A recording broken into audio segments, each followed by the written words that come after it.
What's up everyone, welcome to STTV. My name's MJ, and as you can see, I am a fairly big fan of virtual reality gaming, and which meant I was pretty excited when this turned up at my door today. The Nintendo Labo kit.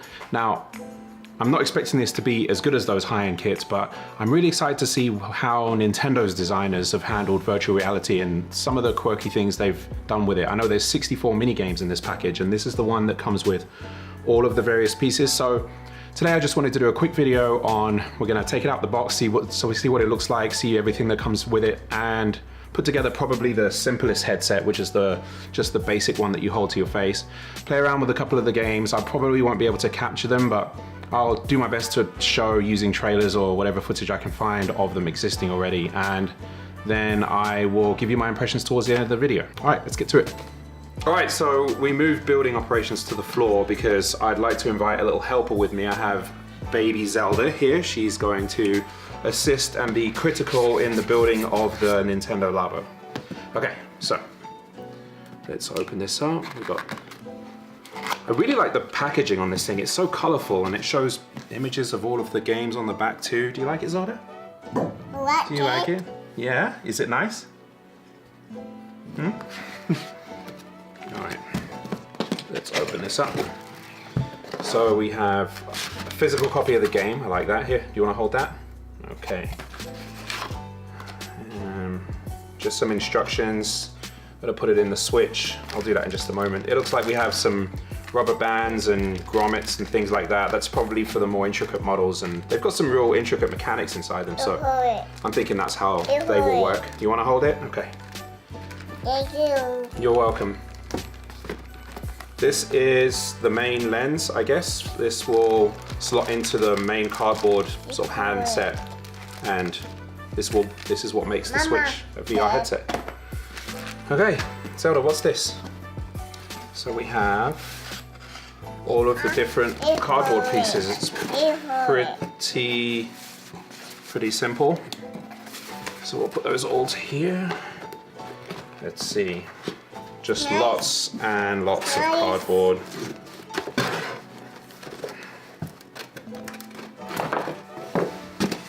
Okay, I need to put the game into the Switch and turn it on so that we can get the instructions going. Oh, Zelda, you broke it.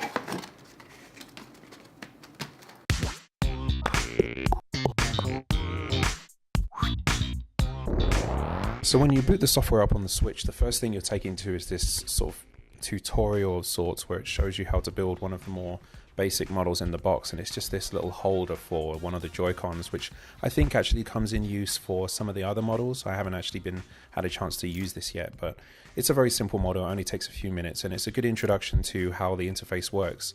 I'm sure you guys have seen this in the other Labo kits that have been on sale, so I'm not going to spend too much time on it, but just in case for those of you that haven't, it's a super slick interface, as you might expect from Nintendo. Shows you a full 3D model of the cardboard cutout and how to fold it, where all the grooves go, and it's really, really easy to use, super intuitive, and of course the production values are through the roof. So it took me a couple minutes to build this one, and then I moved on to building the main headset.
Alright guys, so here it is, the main headpiece. The console just slides nicely into the side right here, and there's during the construction, you'll have seen me put these little foam pieces on, so that just kind of helps to, I guess, protect the Switch a little bit and also help keep it nice and sturdy. It doesn't slide around in there like it would if it was just against the cardboard, I guess. So this goes in here. I guess you turn it on. When it's ready to be placed into the goggles, you'll see a screen that says touch here to switch to VR mode. And when you do that, it will split in two, and then it will ask to be placed into the goggles. One thing I didn't expect jumping into the menus for this is just how much content is packed into here. So obviously these are all the instructions for how to make each model.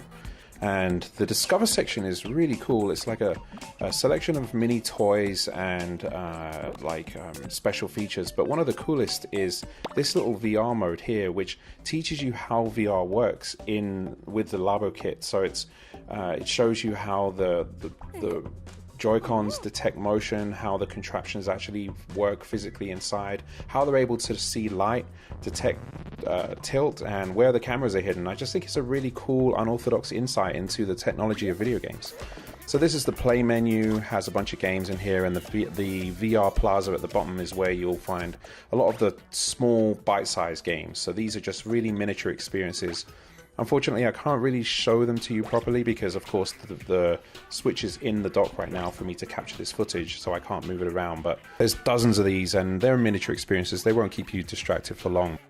As well as being able to make your own mini games and levels, you can also put together these really neat programs. There's a basic programming tool essentially that lets you attach different inputs to different output operations, right? So you can, for example, program that when you touch the screen or a certain part of the screen, it will play an instrument or a tone or a note from an instrument.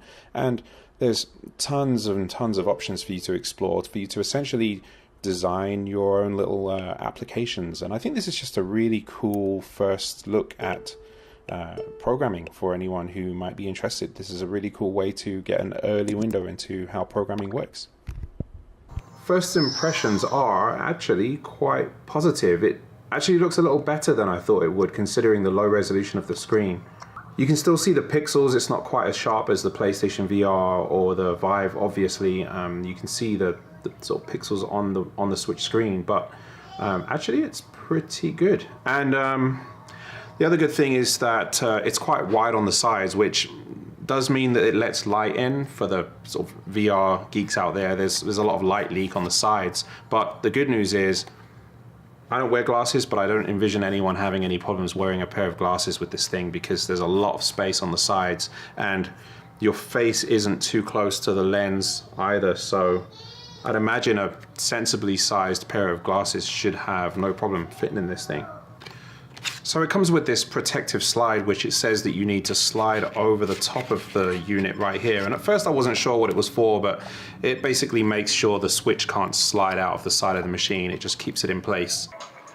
So the funny thing is, I've only been holding this thing up to my face for about, I don't know, 3-4 minutes now, and my arms are already tired. So I can't imagine what this is going to be like trying to use it with, they said they're going to release a VR mode for Breath of the Wild, so how are you going to play Zelda with this? Alright, so first impressions. I'm actually quite impressed. It's, it's not as clear as obviously the higher end models, but no one expected it to be, right? But actually for a screen so low resolution, 720p for shared between two eyes, it's actually not too bad. The sound coming out of the console has two little channels to escape through here, so while you're wearing it, you can quite clearly hear the volumes, the machine itself. But if you want to put headphones on, there's enough room in the port right here next to the vents to actually put your headphones right in, and then you can connect them up. You have to hold it against your face the whole time, which is obviously the big difference between this and the more expensive units, and that means that you probably won't be playing anything super complex. But there are other models, and as you'll have seen in the trailer, I'll throw some footage over right now, but in the trailer they show the full extent of what can be done with this thing. There's like an elephant attachment that lets you move around in like draw in 3D space and interact with objects in the world. And there's like a camera that you can use where the Joy-Con goes, one of the Joy-Cons goes into the lens, and then you can rotate your virtual lens to focus your camera on different objects, and that sounds like fun. And Nintendo, by the way, we need a Pokemon Snap game for that, okay? Definitely need some Pokemon Snap. And the other one is like a foot pedal, and the clever thing about that is when you push the foot pedal, you're jumping in the game or something to that extent. But there's a big flap on the top of the pedal that when you push it down with your foot, it blows air towards you, so you actually feel like you're jumping in real life. Yet to try that out. I haven't built any of it yet. This is all I've got here, but what I'll do is build the rest of them and post more impressions later on in the week. Take a look in the description below, and I'll post up more impressions as I get to play on the Facebook page, Instagram, and Twitter as and when I try them. All right, guys, thanks for tuning in today. If you want to help grow the channel, please like and subscribe, and I'll see you in the next one. Thanks.